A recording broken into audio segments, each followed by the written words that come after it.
জয় শ্রীহরি। ভাগবত কথার অনুরাগী সকল শ্রোতাবৃন্দকে প্রণতি নিবেদন করে এবং শ্রবণমাত্র পরমমঙ্গল সাধনকারী গ্রন্থরাজ শ্রীমদ্ ভাগবতের বন্দনা করে শুরু করছি শ্রীমদ্ ভাগবতের ষষ্ঠ স্কন্দের একাদশ অধ্যায় বৃত্রাসুরের দিব্য গুণাবলী। তাই সবাইকে মনোযোগ সহকারে শ্রবণ করার অনুরোধ রইল। তার আগে অমৃত কাদম্বিনী চ্যানেলটি সাবস্ক্রাইব না করলে এখনই সাবস্ক্রাইব করুন আর নিত্য ভাগবত কথা শ্রবণ করুন। হরি ওম তৎসৎ। কৃষ্ণায় বাসুদেবায় হরে পরমাত্মনে প্রণত ক্লেশনাশায় গোবিন্দায় নমো নমঃ। নারায়ণং নমস্কৃত্য নরং চৈব নরোত্তমং দেবীং সরস্বতীং ব্যাসং ততো জয়মুদীরয়েৎ। শ্রীল সুখদেব গোস্বামী বললেন, হে রাজন, অসুর সেনাপতি বৃত্র এইভাবে তার সেনানায়কদের ধর্ম উপদেশ প্রদান করলেও সেই সমস্ত কাপুরুষ অসুর সেনানায়কেরা এতই ভয়ভীত হয়েছিল যে তারা তার বাক্য গ্রহণ করতে পারল না। হে মহারাজ পরীক্ষিত, দেবতারা সেই অনুকূল সুযোগ লাভ করে অসুর সৈন্যদের পশ্চাতে ধাবিত হয়ে তাদের আক্রমণ করেছিলেন এবং তার ফলে অসুর সৈন্যরা ইতস্তত বিক্ষিপ্ত হয়েছিল এবং তাদের তখন কোনো নেতা ছিল না। তার সৈন্যদের এই প্রকার করুণ অবস্থা দর্শন করে অসুর শ্রেষ্ঠ এবং ইন্দ্রের শত্রু বৃত্রাসুর অত্যন্ত সন্তপ্ত হয়েছিলেন। এই প্রকার বিরূপ পরিস্থিতি সহ্য করতে না পেরে তিনি বলপূর্বক দেবতাদের নিবারিত করে ক্রোধান্বিত হয়ে তাদের তিরস্কারপূর্বক বলেছিলেন, হে দেবগণ, এই পলায়নরত অসুরেরা তাদের মাতৃ জঠর থেকে বিষ্ঠার মতো বৃথাই জন্মগ্রহণ করেছে। প্রকৃতপক্ষে এদের জন্ম নিরর্থক। এই প্রকার শত্রুদের পিছন থেকে বধ করে তোমাদের লাভ কি? নিজেকে যারা বীর বলে অভিমান করে তাদের প্রাণ ভয়ে ভীত শত্রুকে কখনো হত্যা করা উচিত নয়। এই প্রকার হত্যা প্রশংসনীয় নয় এবং তার ফলে স্বর্গও লাভ হয় না। হে তুচ্ছ দেবতাগণ, যদি তোমাদের যুদ্ধে যথার্থই শ্রদ্ধা থাকে ও হৃদয়ে ধৈর্য থাকে এবং বিষয়ভোগে অভিলাষ না থাকে, তবে ক্ষণিকের জন্য আমার সম্মুখে দাঁড়াও। মহাবলশালী বৃত্রাসুর ক্রুদ্ধ হয়ে তার বিশাল এবং ভয়ঙ্কর শরীর প্রদর্শনপূর্বক দেবতাদের ভীত করে এমনভাবে গর্জন করেছিলেন যে তার ফলে সমস্ত প্রাণীবর্গ মূর্ছিত হয়েছিল। দেবতারা বৃত্রাসুরের সেই ভীষণ সিংহনাদ সদৃশ গর্জন শ্রবণে বজ্রাহত ব্যক্তির মতো মূর্ছিত হয়ে ভূমিতে পতিত হয়েছিলেন। দেবতারা যখন ভয়ে তাদের চক্ষু নিমীলিত করেছিলেন, তখন বৃত্রাসুর তার ত্রিশূল উত্তোলন করে তার নিজ বলে পৃথিবী কম্পিত করেছিলেন। মদমত্ত হস্তে যেমন নলবনকে পদদলিত করে, ঠিক সেইভাবে বৃত্রাসুর দেবতাদের পদদলিত করেছিলেন। বৃত্রাসুরের কার্যকলাপ দর্শন করে দেবরাজ ইন্দ্র অত্যন্ত অসহিষ্ণু হয়ে তার প্রতি এক মহাগদা নিক্ষেপ করেছিলেন। অপরের পক্ষে দুঃসহ হলেও বৃত্রাসুর তার প্রতি নিক্ষিপ্ত সেই গদাটিকে অবলীলাক্রমে বাম হস্তে ধারণ করেছিলেন। হে মহারাজ পরীক্ষিত, অত্যন্ত বিক্রমশালী ইন্দ্রশত্রু বৃত্রাসুর তখন অত্যন্ত ক্রুদ্ধ হয়ে যুদ্ধক্ষেত্রে প্রচণ্ড গর্জন করে ইন্দ্রের হস্তি ঐরাবতের মস্তকে সেই গদার দ্বারা আঘাত করেছিলেন। তার এই বীরত্বপূর্ণ কার্যের জন্য উভয় পক্ষের সৈন্যরাই তার প্রশংসা করেছিল। বৃত্রাসুরের গদার আঘাতে ঐরাবতের মুখ বিদীর্ণ হয়েছিল। তার ফলে ঐরাবত অত্যন্ত পীড়িত হয়ে রক্তবমন করতে করতে এবং বজ্রাহত পর্বতের মতো ঘুরতে ঘুরতে পিঠে ইন্দ্রকে নিয়ে সপ্তধনুক অর্থাৎ 14 গজ দূরে পতিত হয়। মহাত্মা বৃত্রাসুর ধর্মনীতি অনুসরণ করে বাহন ঐরাবতকে আহত এবং অবসন্ন দেখে দুঃখিত চিত্ত ইন্দ্রের প্রতি পুনরায় গদা নিক্ষেপ করেননি। সেই অবসরে ইন্দ্র তার অমৃত স্রাবী হস্তের স্পর্শে ঐরাবতের ক্ষতব্যথা অপনোদন করে সেই স্থানে নীরবে অবস্থান করেছিলেন। হে রাজন, বৃত্রাসুর তার ভাতৃহন্তা শত্রু ইন্দ্রকে যুদ্ধ করার বাসনায় বজ্র ধারণ করে সম্মুখে অবস্থিত দেখে বৃত্রাসুরের মনে পড়েছিল ইন্দ্র নিষ্ঠুরভাবে তার ভ্রাতাকে হত্যা করেছে। ইন্দ্রের সেই পাপকর্মের কথা স্মরণ করে তিনি শোকে ও মোহে বিভ্রান্ত হয়ে হাসতে হাসতে বলেছিলেন, যে ব্যক্তি ব্রহ্মবৎ, গুরুবৎ এবং আমার ভ্রাতাকে বধ করেছে। সৌভাগ্যবশত সেই তুমি আজ শত্রুভাবে আমার সামনে উপস্থিত হয়েছ।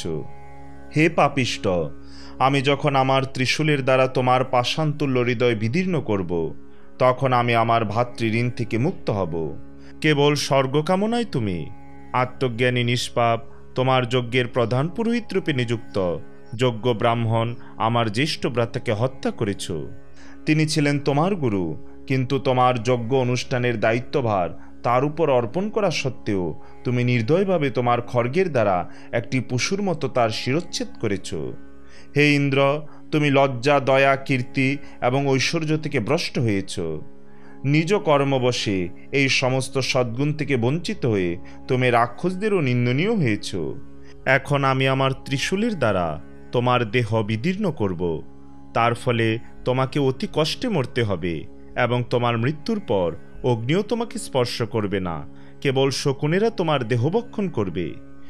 যদি অন্যান্য দেবতারা আমার প্রভাব না জেনে নিষ্ঠুর প্রকৃতি তোমার অনুগামী হয়ে আমার বিরুদ্ধে সংগ্রাম করার জন্য তাদের অস্ত্র উদ্যত করে, তাহলে আমি আমার এই তীক্ষ্ণ ত্রিশূলের দ্বারা তাদের মস্তক ছেদন করব এবং তাদের সেই মুন্ডুগুলি দিয়ে ভূত, প্রেত আদিসহ ভৈরব আদি ভূতনাথের যজ্ঞ করব। হে বীর ইন্দ্র, অথবা এই সংগ্রামে তুমি যদি বজ্রের দ্বারা আমার শিরচ্ছেদ করো এবং আমার সৈন্যদের বিনাশ করো, তাহলে আমি আমার এই দেহ অন্য সমস্ত জীবেদের উপহার দিয়ে কর্মবন্ধন থেকে মুক্ত হয়ে নারদমুনির মতো মহাভাগবতের শ্রীপাদপদ্মের ধূলিকণা লাভ করার সৌভাগ্য অর্জন করব। হে দেবরাজ, আমি তোমার শত্রুরূপে সম্মুখে উপস্থিত থাকা সত্ত্বেও কি জন্য আমার প্রতি তোমার বজ্র নিক্ষেপ করছো না? যদিও আমার প্রতি নিক্ষিপ্ত তোমার গদা কৃপণের কাছে ধন প্রার্থনা করার মতো নিষ্ফল হয়েছে, কিন্তু এই বজ্র সেভাবে বিফল হবে না, এই বিষয়ে তুমি কোনো সন্দেহ করো না।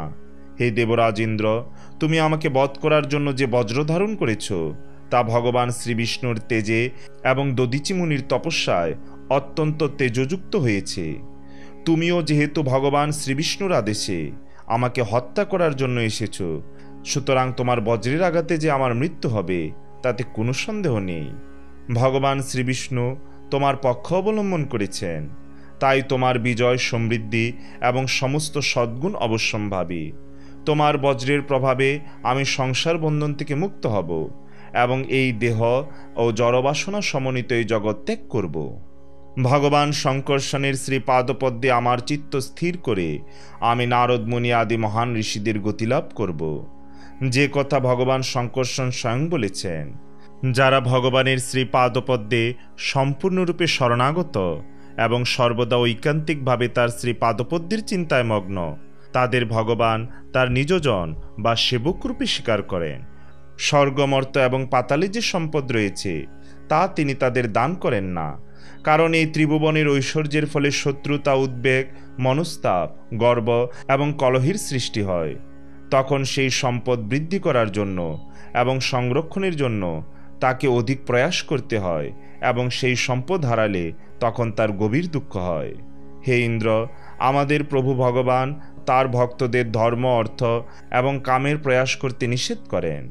তা থেকে বোঝা যায় ভগবান কত কৃপাময়। এই প্রকার কৃপা কেবল অনন্য ভক্তদেরই লভ্য। বিষয়াসক্ত ব্যক্তিরা কখনো এই প্রকার কৃপা লাভ করতে পারে না। হে ভগবান, যারা আপনার চরণে আশ্রয় করেছেন, আমি কি আবার আপনার সেই দাসদের দাস হতে পারব? হে প্রাণপতি, আমি যেন পুনরায় তাদের দাস হতে পারি, যাতে আমার মন সর্বদা আপনার দিব্য গুণাবলী স্মরণ করে, আমার বাণী যেন সর্বদা আপনার মহিমা কীর্তন করে এবং আমার দেহ যেন সর্বদা আপনার সেবাকার্য সম্পাদন করতে পারে।